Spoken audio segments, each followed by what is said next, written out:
How to understand capital gains tax on bamboo investment. Step 1. Understand the big headline first. US capital gains does not apply to you.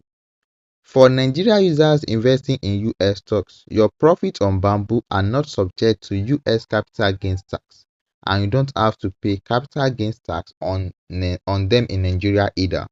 So if you buy a stock, it goes up and you sell it for a profit. That specific profit isn't taxed by the US or by Nigeria in this context. Step 2. Know the one exception, your home country rules. If you pay tax elsewhere, you will likely have to declare this income and pay tax in your home country. So this no capital gains tax rule is specifically about the US and Nigeria side. If you are taxed as a resident somewhere else too, you will need to check that country rules separately. Step 3.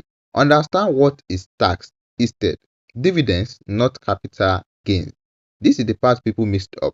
There is a 30% withdrawing tax on dividends only, which is a mandatory tax taken by the US government for individuals buying stocks outside of the US.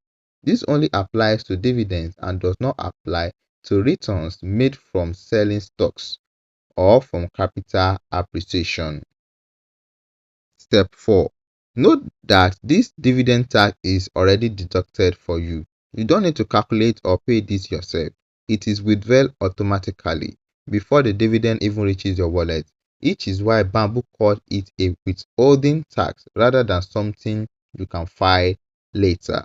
Step 5. If you are trading Nigeria stock instead, the numbers are different.